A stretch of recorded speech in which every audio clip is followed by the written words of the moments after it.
We're 2-3 here in week 5 of our Chargers rebuild. Despite a performance that was dominant enough to earn Justin Herbert AFC Player of the Week, we couldn't avoid falling to the Raiders, just a 1-point loss. But we have an excellent opportunity to get back in the win column this week as we take on the 1-4 Pittsburgh Steelers. Steelers look to have a historically bad offense ranking, dead last or at least close to it in a number of different categories. And the new quarterback Russell Wilson has thrown medium passes at just a 12.3 clip in terms of his passer rating. So I think this week we are going to defend the short pass and combine that with sending a lot of pressure at Russell Wilson, try and force the ball out quickly and try and take away those receiving options in the flat areas of the field. And their defense doesn't look to be performing much better this season. We're going to continue to go with throw it deep, try and establish the run and try and pick our deep shots throughout the game. The Steelers do almost lead the league in sacks, though, with a massive 17 through just their opening 5 games. We're going to go for 15 plus first downs again this week, 300 offensive yards.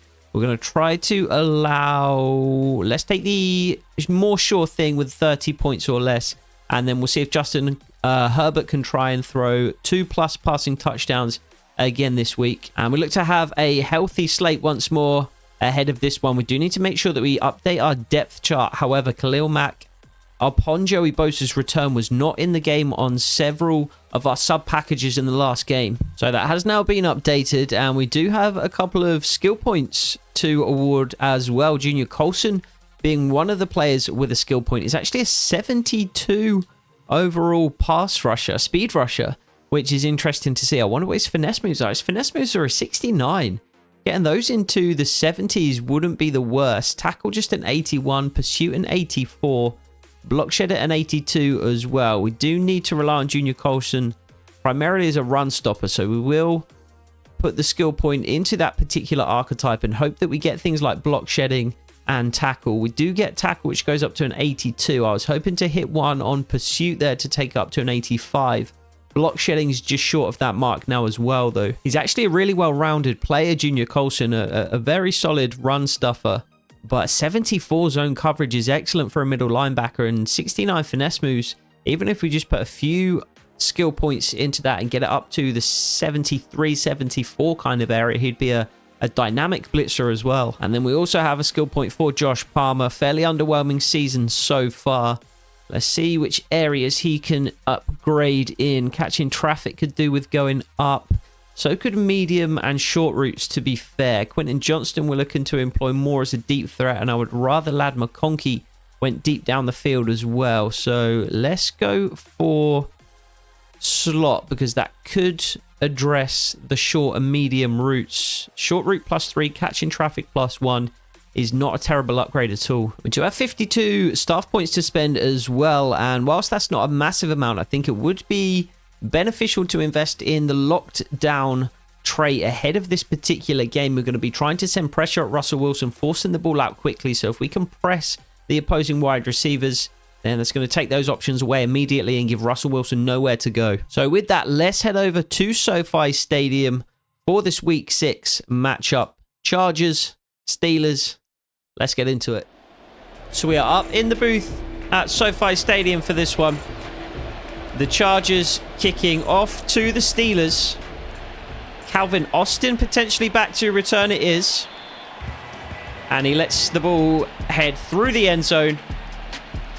So Russell Wilson will lead the Steelers out. Wasn't sure whether we were going to see Russell Wilson or Justin Fields this week.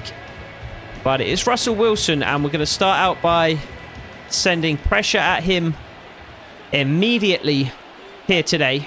We said before the game, Junior Colson, potentially a very, very good blitzer if we invest some skill points into that side of his game. But the ball handed off to Jaylen Warren, took advantage of those blitzing linebackers. And he takes it up for a 12-yard gain to get the Steelers off to a positive start here. Junior Colson having an excellent season so far. Defensive Rookie of the Year candidate early on. And Derwin James is there to make the tackle this time. Najee Harris 8 yards after Jalen Warren's 12. And the Steelers using this pressure against us early here in the first half, as Russell Wilson does manage to get the ball out quickly to the tight end in the flat. Pat Frymouth, I assume, with the reception. Russell Wilson with a very, very good start to the game. We have implemented our game plan from the off here, but Russell Wilson has been more than capable of dealing with it so far. And he finds his receiver out in the flat for another 5-yard gain. We're going to send Derwin James from that slot position on the right-hand side this time. Russell Wilson motions the tight end into the formation, and Najee Harris again rumbles forward for another big gain. And teams have run all over us this season. It looks like the Steelers are going to be doing the same here. So struggles early for this Chargers defense. We have had our struggles at times this season, and that's a much, much better job of dealing with the run that time, forcing Najee Harris to bounce it out wide. And we'll see if we can get a similar result here on 2nd and 7. Chargers approaching the red zone, and Asante Samuel in sticky coverage as the receiver ran across the middle of the field. And that does bring up a 3rd and 7 for the Pittsburgh Steelers. Khalil Mack wins off the edge, and the ball dropped by the Steelers receiver. Wilson, in spite of the pressure, managed to get the pass away. And is it potentially Jalen Warren, number 30, who dropped the ball? But it's going to bring up a field goal attempt for the Steelers. Not a massively deep one, and it is comfortably through the middle of the uprights. And the Steelers will take an early 3-0 lead. But with the way that the Steelers were moving the ball on that opening drive, I think we did well just to hold them to 3 rather than 7 there. And Darius Davis is going to get a chance to return this one. He's been close to breaking one on a couple of occasions so far this season, and again he was close there. I think Davis just doesn't quite have the burst. He doesn't quite have that home run hitting ability, and he has gone down with an injury. That would be something I'd be open to trying to find on the trade market as we approach the deadline. Kind of a bottom of the roster type receiver who could potentially hit some of those home runs for us in the return game. Josh Palmer gets us off to a great start with a 27-yard gain. And we've been liking this opening script to the game so far this season. We're going to go back to it again here as Quentin Johnston is 1-on-1 at the back of the end zone. Can't come up with it.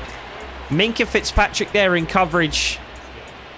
And it was sticky coverage. I thought potentially there was a shout for pass interference there. But we're going to bring Quentin Johnston out for the next play. Brendan Rice is going to come in. The rookie receivers, Rice and Cornelius Johnson, have not had a huge number of snaps so far this season. Kind of buried on the depth chart at the moment by either mediocre receivers like Quentin Johnston and Josh Palmer. And I'm going to try and use the aggression of this Steelers defense against them here today with a couple of read option plays. This one goes to J.K. Dobbins. And it brings up a 4th and inches, which I think we're going to go for from the 33-yard line. It'll be a 50-yard field goal. And I think we want to press the issue early here. The assistant coach agrees. So we will go for it early here on our first drive. 4th and inches. I think you have to go for it from these kind of areas. J.K. Dobbins to get the carry, and there is plenty there for a first down.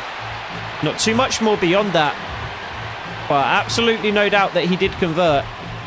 And this has been hit and miss in recent weeks, but we did have a touchdown with this play in the last episode, and it looks as though we may have another one here. Ladd McConkey into the end zone, and we've found the timing on that play now, and it is working to perfection. Ladd McConkey coming across the formation. Justin Herbert out of the pistol. Fakes the handoff, and then drops it into the hands of Ladd McConkey. That ball was wobbling in the air. I think the pressure was about to get home. The throw a little bit rushed from Justin Herbert potentially, but he gets it where it needs to be. Ladd McConkey does the rest, and it is going to be a 7-0 lead here early at SoFi Stadium for our Chargers. So Russell Wilson and the Steelers back out onto the field. Najee gets the handoff. He does well to find a little bit of space there. It looked like the hole was completely closed, but he does manage to turn it into 3 yards somehow. And that'll make it a 2nd and 7. Dumped out into the flat once more for the tight end. Big hit from the safety coming up to meet Frymouth. And that's going to bring up a 3rd and 3. Russell Wilson scrambling away to his right. Finds Frymouth out in the flat. And we're getting pressure in. We're forcing Russell Wilson to make plays. But unfortunately, at the moment, he is rising to the challenge and making those plays. So the Steelers from midfield. Good coverage. Too many players for Junior Colson to cover, though. He did well to track the crosser to the middle of the field and then to come back across in the opposite direction. But there was a third receiver running in behind him. And we said that Junior Colson is a Defensive Rookie of the Year candidate, but there's only so much he can do by himself. He does well to break up that one in the flat. Frymouth has had an active start to this game. And we're going to send a bit more pressure at Russell Wilson again here on 2nd down. Miles Jack with that pressure. And again, Frymouth makes the catch, but he can only find 2 yards. So we will commit to the pass here as the Steelers run out of empty.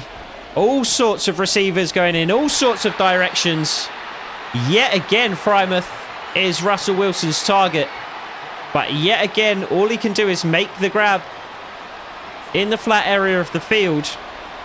And then he is met by a couple of Chargers defenders for just a minimal gain. And again, we're going to hold the Steelers to 3 points. So 3 scoring drives to begin the game, but we do have the lead. And again, Darius Davis is going to get a chance to return this one. And he is absolutely incapable of getting up to speed there. Darius Davis did go down injured earlier, but it said he could return. But he is clearly still suffering from that injury because he could just not get moving there. So Justin Herbert and the Chargers out to begin their 2nd drive of the game.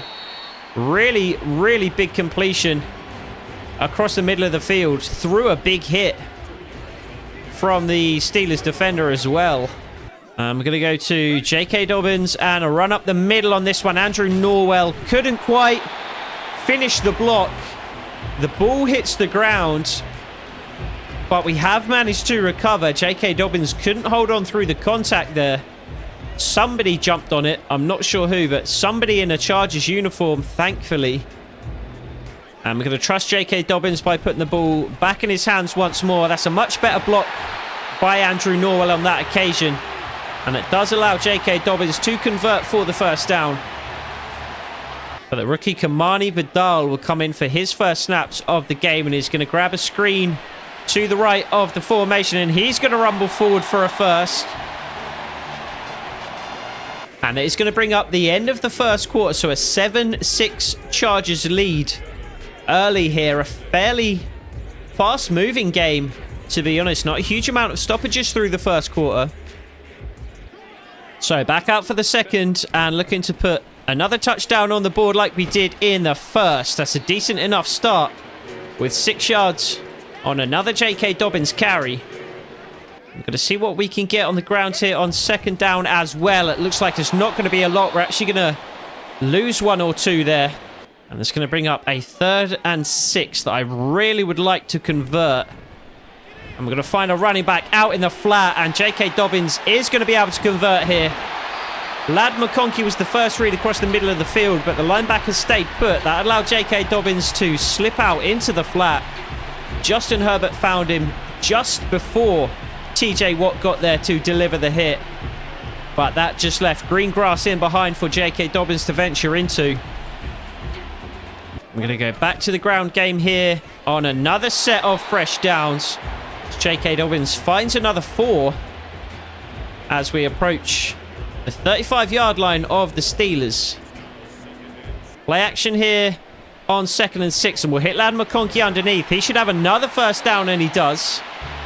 7 for 8 for Justin Herbert to start this game. 100 yards and 1 touchdown as well. He is looking every bit the superstar that we were hoping to see ahead of the season. And really approaching the Steelers' red zone now. Not a lot there for J.K. Dobbins on this occasion, though. And already he's carried the ball 8 times. We're going to see what we can do here on 2nd down. We can just hit Josh Palmer underneath, and he's going to take it up. Close to a first down, though not quite. Steelers have stacked this formation on the right-hand side. We're going to run away from it, and there's a huge hole opened up for the rookie Kamani Vidal, who grabs 10 yards to take it down to the 7. And I know just the play that we want to run here. So we're going to be rolling out to the right on play action, looking for Lad McConkey. Again, it's not there. Justin Herbert just checks down to J.K. Dobbins, but by that point, all he could grab was a couple. And we're going to go back to pistol here on 2nd and goal. Kamani Vidal is no longer on the field. J.K. Dobbins forces his way forward all the way down to the 2-yard line. We have a chance to punch it in and extend our lead. So a chance to go up by 8 here. If we can punch this in with Kamani Vidal. Really, really good block from Andrew Norwell. And the centre, Corey Lindsley, up front. Opens up a big hole for Kamani Vidal to pretty much walk through. And we've gone 2 for 2 on our opening drives as well, just like the Steelers. We've managed to grab 2 touchdowns, though. The Steelers just 2 field goals. And that makes it an 8-point game here in the 2nd quarter at SoFi. So potentially, we won't send quite as much heat at Russell Wilson here in this 2nd quarter. And the ball is thrown, I thought, almost directly at Miles Jack. I want to say a former Steeler. Did Miles Jack used to play for the Steelers? I'm sure he did after the Jags, right? Or am I misremembering? Either way, it's another big drop for the Steelers, and it is going to be a 2nd and 10. Good coverage, Junior Colson. Russell Wilson steps up, and I'm not sure how that receiver was allowed to find an open space on the field. Is that George Pickens? So 1st and 10 for the Steelers from the 41-yard line. Crosses, allows Frymouth to get open in the flat, and he somehow forces his way forward for another first down. The Steelers' offense is all Pat Frymouth at the moment. Can we find a way to get Derwin James matched up on him a little more often? I'm hoping that by making some adjustments making some coaching adjustments, basically, for those cornerback matchups, I'm hoping that we can get Derwin James on Pat Frymouth as we approach the 2nd half here. But that's another big catch by George Pickens. James Daniels goes down for the Steelers, though. And what do we have here? Derwin James is currently on George Pickens. And, of course, when you make the coaching adjustments and the cornerback matchups, I think it just sets them by receiver. I don't think it technically counts the tight end as a receiver. So I think it's going to be tough to get our slot corner / strong safety matched up on... That was my responsibility. I had to set the edge there, and I failed to do so. That allows Najee Harris to take it all the way down to the 3-yard line. And it is very much looking as though the Steelers are going to grab their first touchdown of the game. Try and do a better job of stopping the run here. But it does look like the Steelers are going to score. We do set the edge this time. Really, really well. And it's the safety coming up to make the tackle, JT Woods. But the Steelers do have another opportunity to punch this in from the 3-yard line. There's Derwin James. Miles Jack stands up Najee Harris on the goal line. Does an incredible job of keeping him out for long enough so that reinforcements can arrive. And one final opportunity for the Steelers. Russell Wilson throws the ball quickly, as he has been doing so far today. Miles Jack in coverage, and the ball falls incomplete. And the Steelers are going to go for it here on 4th down. We're going to line up in goal line. with the hopes that that is enough to stop them. We've got a safety all the way over here. We need them across, because if that receiver finds his way into an open area of the field, we had no one to cover him. George Pickens on the slant on the backside. Made that a moot point, though. But the Steelers do punch it in for a touchdown. And they are, with a 2-point conversion, going to level the game here. But the Steelers aren't going for the 2-point conversion. They're going to kick the point after and make it a 14-13 game, curiously. So I guess the Steelers feel like they're going to have enough to win this game without having to go for 2 there. But a curious decision, to say the least. 3 seconds away from the 2-minute warning, though. Justin Herbert will come back out onto the field for our 3rd drive of the game. And we're going to run play action here on 1st down. Ladd McConkey again coming across the formation. Big hit delivered as he tries to make the grab. And he can't hold on. I do not want to punt away for the first time. And we're going to try and drop it in over the head of that linebacker into the hands of Ladd McConkey, who does go down with an injury. What a pass by Justin Herbert, though. Held onto the ball for far too long, really. But long enough to allow Ladd McConkey to get open. And he drops the ball over the head of the Steelers linebacker. Ladd McConkey makes the grab, but the clock does stop. And I think we're forced to take a timeout there as Ladd McConkey leaves the field. Another big completion, this time to Darius Davis, who has recovered from the injury he sustained earlier in the game. And Ladd McConkey just has muscle cramps, so we'll take him out of the game for now, but he should return. And we're going to see what Quentin Johnston can do on the left-hand side of the field for his first real chance to win deep. Inaccurate pass from Justin Herbert, though, brings up a 3rd and 5. Quentin Johnston just really hasn't earned himself any targets here today at all. Big catch. Brings up a 4th and 3, though. Steelers take a timeout. I think we're going to have to punt from our 48. We can't give the Steelers an opportunity to score before the half, so we will punt the ball away for the first time. And we'll try and pin the Steelers back deep to give us the best chance of keeping them off the board, but also of getting back onto the scoreboard in the last minute or so of the game here. We get them back at the 8, which isn't quite in the territory where you can anticipate getting the ball back and putting up some points of your own, but decent enough punt. So we'll just try and keep the Steelers off the board here for the remainder of this first half. Pat Frymouth again makes the grab, but Derwin James there to make the tackle. And a 2nd and 1 for the Steelers. Derwin James again there to stop Calvin Austin this time. Austin does go out of bounds, so it does stop the clock as well. 31 seconds left for the Steelers. Good coverage down the field from Junior Colson.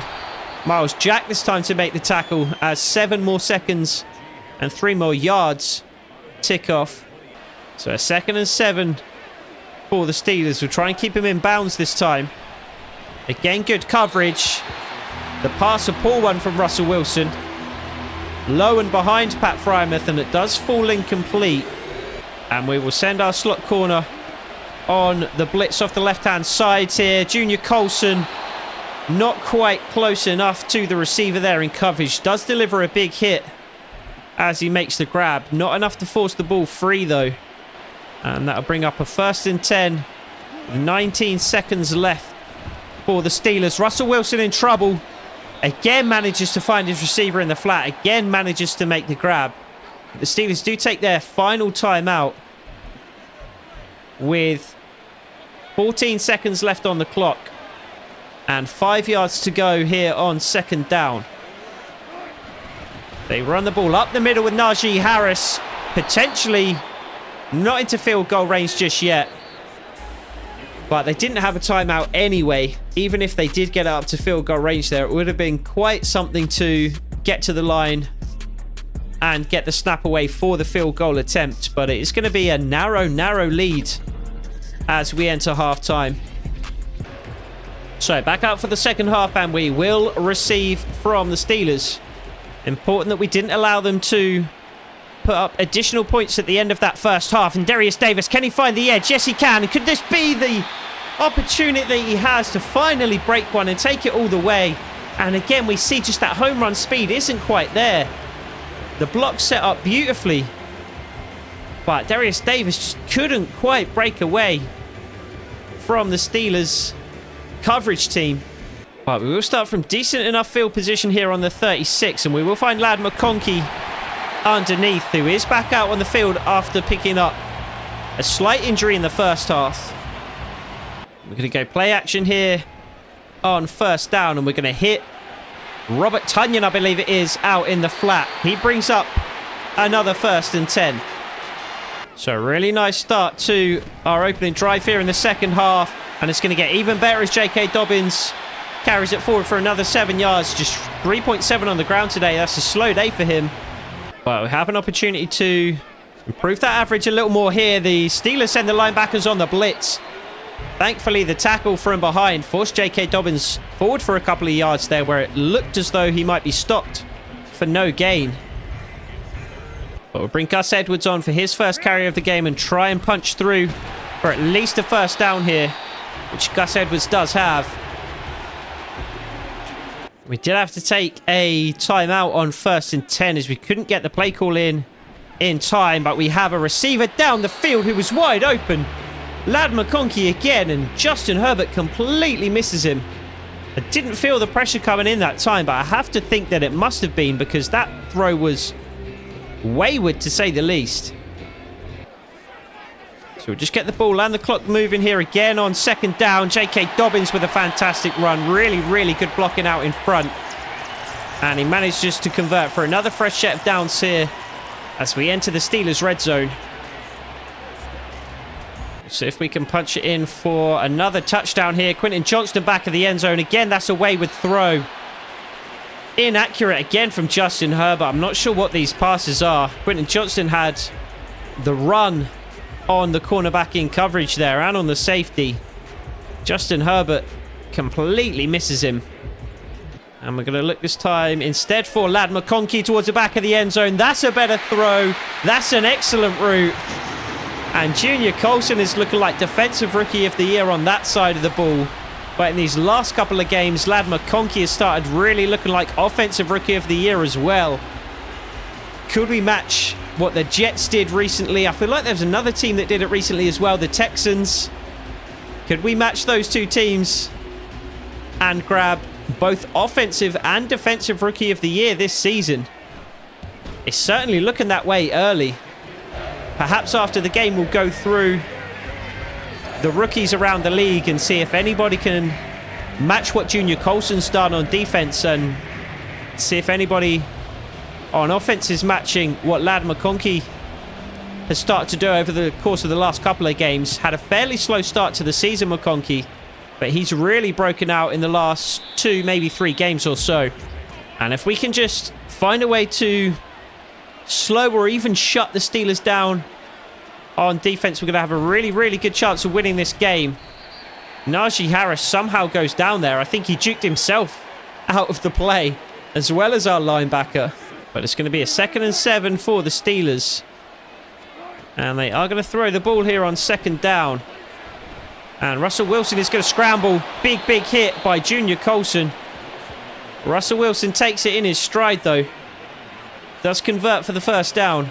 So a fresh set of downs for Russell Wilson as he and the Steelers approach midfield. Really, really good tackle, Diane Henley. He was in the backfield almost before Najee Harris had managed to receive the handoff. And we're really not getting any pressure on Russell Wilson today whatsoever. So I might just keep these defensive ends in to stop the run game more. But Najee Harris, I felt like we had him bottled up there. I felt like we had gaps to drive and meet Najee Harris in the hole. He still manages to convert for a fresh set of downs somehow. And yet again, we are struggling to find answers on defense. Been saying it over and over again. Joey Bosa absolutely buries Najee Harris, this time for just a 2-yard gain. But I've said it over and over again the last at least 2, 3, maybe even 4 games. We just cannot find a way to stop these opposing offenses. And Russell Wilson and the Steelers will try again here from the 2nd and 8. But Morgan Fox in for our first sack of the game. Makes it a 3rd and 19 instead for the Steelers. Finally, we get pressure home on Russell Wilson. And it is Morgan Fox there to force him to the ground. Good coverage on the back end. I think that's what's been... I mean, we've got a good pass rush. We've got Joey Bosa, Khalil Mack, even the likes of Morgan Fox, Sebastian Joseph Day. They're competent players at the very least. If we can hang with these opposing receivers for long enough, then that should give our more than adequate pass rush time to get home. Really good double move. Completely sold me. But good enough coverage down the field allows Miles Shack to come up and make the tackle as Jalen Warren grabs the reception. We are going to force the Steelers to punt for the first time here as well. Chance for Darius Davis to return. Not a lot on, but he does manage to get, I would say, about 10 yards back on the return. So back out on the field, trying to put this game to bed here in the second half. And that was a dangerous, dangerous throw from Justin Herbert that looked for a moment as though it was going to be picked. But we do manage to force it in somehow. And it will bring up a 2nd and 8. Robert Tonyan makes the grab over the middle this time. Another 5 yards brings up a 3rd and 3. And this is an inviting front to run on, so we're going to do just that. And if those blocks up front can hold up for just long enough, it's going to allow Kamani Vidal to plow forward for a conversion and a fresh set of downs. And I see no reason not to go back to the run here. This time through J.K. Dobbins. Only a 3-yard gain. He's had a slow game on the ground today, J.K. Dobbins. The Steelers perhaps knowing exactly what to expect from the former Raven. And Quentin Johnston has not had, I think, potentially even a target all game. But he's likely going to get one here. It's actually going to go to Ladd McConkey. The safety hung around the middle of the field. I should have known Minka Fitzpatrick would be able to range back over. I saw him drift towards the middle of the field and Ladd McConkey looked wide open. But if anybody can make it back and make a play on the ball in that kind of situation, it is Minka Fitzpatrick. Quentin Johnston didn't quite get enough separation for me to feel comfortable targeting him. So we went to Ladd McConkey instead. But Minka made the play. Josh Palmer making another big, big play. He's had several of those today, to be fair to him. Josh Palmer really stepping up in recent weeks. He was dropped down the depth chart behind Ladd McConkey. But that's really given him a boost. So into Steelers territory. Ladd McConkey with a lovely route on that left-hand side. Does only get 4 yards. If we could have led him out in front a little more there, perhaps he would have been able to run that all the way back for a touchdown. But I think we will just allow this clock to run out and allow the third quarter to tick over into the fourth with an 8-point lead and a chance to make that at the very least 11 here as we approach the final stages of the game. So we'll get that clock ticking again here on 2nd and 6. Andrew Norwell can't quite get off the block quickly enough. And it means it's only a single yard on the carry. And we are dangerously close to not really being able to confidently kick a field goal here. So we will try our best to convert on 3rd and 5. And at least take it up close enough to 4-down territory. J.K. Dobbins finds the edge. And that's probably his best run in the game, to be fair. And it does bring up to 70 yards on the day. And it does give us a fresh set of downs. Not quite in the Steelers' red zone, but at the 21-yard line. And a chance to run the ball here again with J.K. Dobbins. Zander Horvath leading the way. J.K. Dobbins right behind him. And back-to-back first downs for the Chargers running back. Brings us above 300 yards on the day. Above 100 yards rushing. And inside the 10. So it's been all J.K. Dobbins that's led us down here. But it's going to be Kamani Vidal that gets the first carry inside the 10-yard line. And he takes it down to the 6.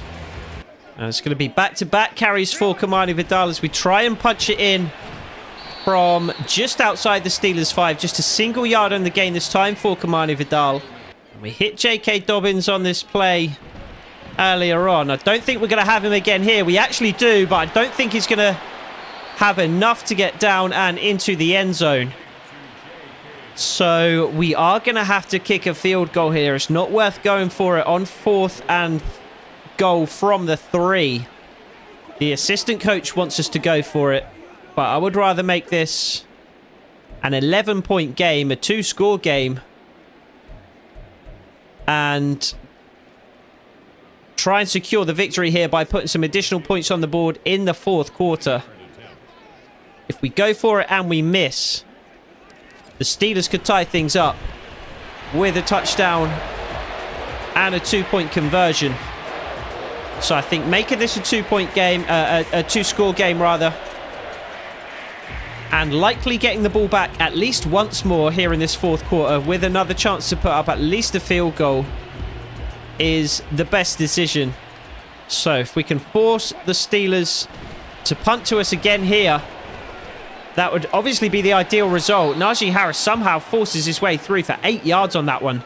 Derwin James eventually coming up to make the tackle, but we had him all kinds of wrapped up there, but couldn't bring the big receiver down. So Russell Wilson will take the snap on 2nd and 2. And if this play action, we're in trouble. And we are in trouble, but Junior Colson is there to bail us out of that trouble with a sack and force the Steelers back to a 3rd and 12.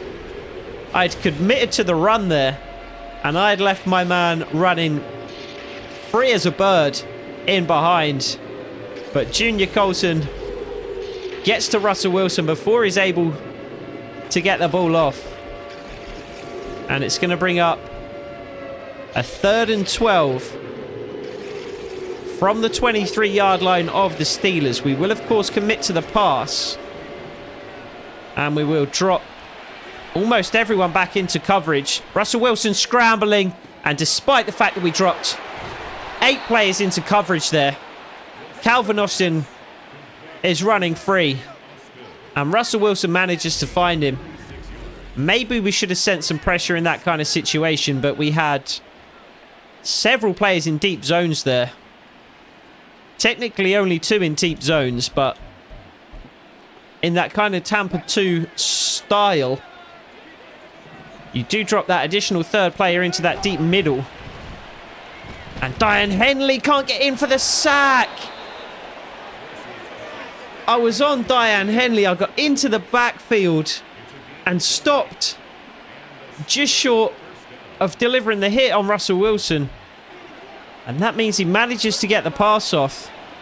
And it is another completion, and already the Steelers are approaching our red zone.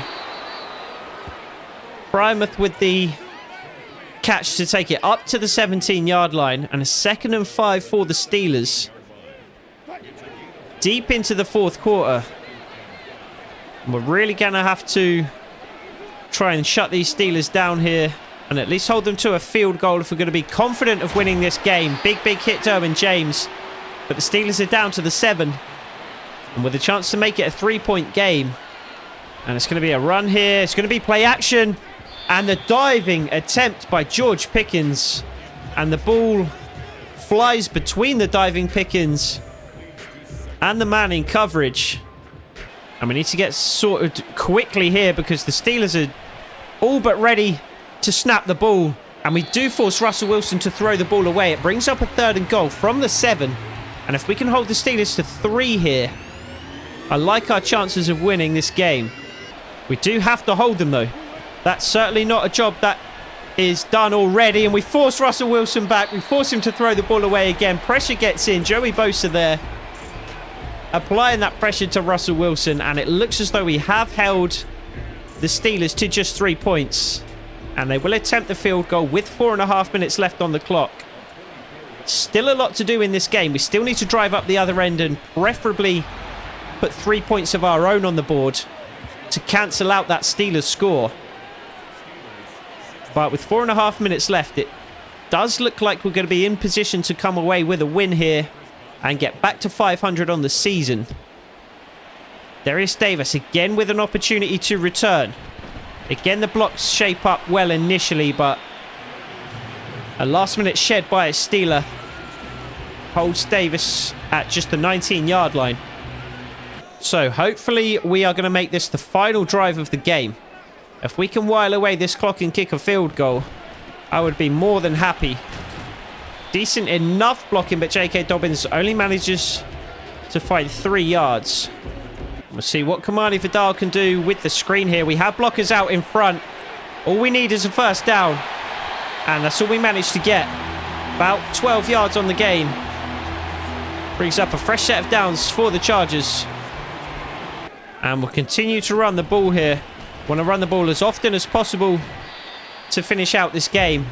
We've got to find more than 1 to 3 yards on the ground with J.K. Dobbins if we're going to do that, though. So this should be the final play before the 2-minute warning. And we could do with break free. Break free. Yes, Kamani Vidal. He still loses a yard. Kamani Vidal wrapped up in the backfield. Does manage to break the tackle and force himself forward for a handful of yards, but he still loses 1. It's going to bring up a 3rd and 10. And a huge spot in the game after we come back after the 2-minute warning. So we have a huge amount riding on Lad McConkey here and on J.K. Dobbins. We're relying on him to hold that block for long enough to allow McConkey to get up to the 2nd level. But he can't quite reach the first down marker before he is wrapped up by a couple of Steelers. And on our 37-yard line with a 4th and 4, we're going to have to give the Steelers the ball for potentially the last drive of the game.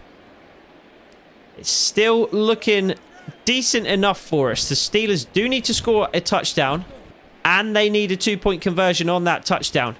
Fumble the ball. Out of bounds at the 26. Minute and 48 for the Steelers. 3 timeouts. And they need a touchdown and a 2-point conversion just to tie. So still plenty of opportunities to win this game. We're going to use a Joey Bosa as Russell Wilson changes the play at the line of scrimmage. Joey Bosa wins off the edge. Russell Wilson does get the play. Does get the pass away, though. Out of bounds the Steeler, and it does stop the clock. So a 2nd and 4 for the Steelers. Joey Bosa again wins off the edge. Forces Russell Wilson out. Again, he manages to get the throw away. And the Steeler makes the grab underneath. It does force a timeout from the Steelers, though. And a 3rd and 1. Joey Bosa with a chance to win the game for us here. Manages to get the pressure in. Forces the throw away from Russell Wilson. And that could potentially be the game. Will the Steelers punt? They won't. They will go for it, to be expected. And we're going to go cover 2. We're going to play underneath. And we're actually going to bail out into a cover 3 here instead. And the Steelers get the throw away. Do they get the conversion? Was that forward progress, or did he go back over the 1st-yard marker? Denied.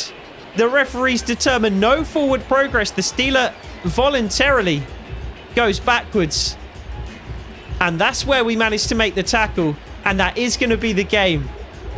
I wondered if it would be ruled that way. You never know with Madden. But that is the correct way to rule it. Nobody touched, I believe it was Jaylen Warren, before he ventured back 2 yards. So no forward progress. And it does mean the Steelers turn the ball over late in the game on downs. And we have a chance to not only while away this clock, but to kick a field goal to really put this game beyond doubt. So a final timeout for the Steelers. So we're going to be able to run the ball here and bring it down to about the 40-second mark. If we can get a first down here with Kamani Vidal, that is a moot point, and that is exactly what we managed to do. Kamani Vidal with the most important broken tackle of his career so far. his NFL career at the very least. But that does mean we can kneel this game away. And it is going to be a 24-16 victory. And so 1-0 down should do it, as Justin Herbert... Oh, we might need a second kneel down here. We can manage that. We can manage a second kneel down. So we are back in the win column. We had 2 straight wins to begin the season. 3 straight losses left us at 2-3 entering the game. But we taste victory once more as we knock off the Steelers, and their torrid start to the season continues. They move now to, I believe, 1-5 on the, I was going to say young season, but we are a third of the way through the season now. Not so young anymore. And Justin Herbert with another really good performance. And his performances really have mirrored the team's performance. Herbert himself had a very, very slow start to the season, but he's really picked it up in the last couple of weeks. 22 of 28 today, 211 yards through the air, 2 touchdowns, no interceptions. Really, really solid game from our quarterback. 19 for 87 on the ground today, 4.5 yards per carry for J.K. Dobbins. Kamani Vidal had the touchdown and 5.3 on the ground. He looked really good today, the rookie. Couple of carries for Justin Herbert, but those are just the kneel downs at the end. Receiving, Lad McConkey continues to look every bit of the offensive rookie of the year candidate we were hoping he might be. Another 2 touchdowns this week, another 96 yards to add to the total. 3 for 43 for Josh Palmer. 17 yards out of the backfield for Dobbins. Even 3 catches today for Darius Davis. And Quentin Johnson did not have a reception today. Continues to be anonymous. Defensively, Derwin James had 10 tackles. He was everywhere. JT Woods was solid as well. Junior Colson with another 7, including a tackle for loss, including a sack. Fantastic game from the rookie. No interceptions, no forced fumbles. And that fantastic performance for the rookie does earn Kamani Vidal a skill point. Break tackle is at a 90. Juke move could go up into the 80s. So let's go with elusive back and see if we can hit Juke move. Making him a bit more of an elusive runner wouldn't be the worst. Juke move +1, spin move +1, even agility +1 to take that up to an 85 as well. So we condemned the Steelers to a 1-5 start to their season. We're going to play another 1-5 team next week in the Tampa Bay Buccaneers. We also need to decide how we're going to approach the trade deadline, because that is coming up fairly soon as well. Corey Linsley is potentially a player that I would trade. He is obviously very good at an 87 overall, but he is 33 years of age, and I think he might be in the last year of his deal. He's actually got 2 years left. So we'd have to look into the dead cap hit we would take on if we traded him. I imagine it wouldn't be too oppressive, though. Khalil Mack would be the other player I might look to trade at the deadline. An 83 overall at 33 years of age. I think we could probably do something. Jesus, 38.5 million is what he is owed in 2024. I think we could probably do something like the Von Miller deal. So potentially we trade Khalil Mack to a real contender at the deadline. Beyond that, we don't have a great deal of valuable players that we could trade, to be honest. Derwin James is certainly not somebody I'm looking to move at just 28 years of age, 97 overall superstar, 3 years left on his deal. Might be fairly expensive, but he is a valuable player for sure. Wide receiver, Josh Palmer, maybe. I guess Morgan Fox might be a player that we could get at least something back for as well. But it's probably going to be Corey Linsley and Khalil Mack, if anyone. But if we do manage to beat the Bucs next week and the Titans the week after that, potentially we won't be looking to trade anybody at the deadline. And we might be sitting 5-3, thinking that we could put together a playoff run. Either way, we'll look forward to that in the next episode. I hope to see you there. Take it easy.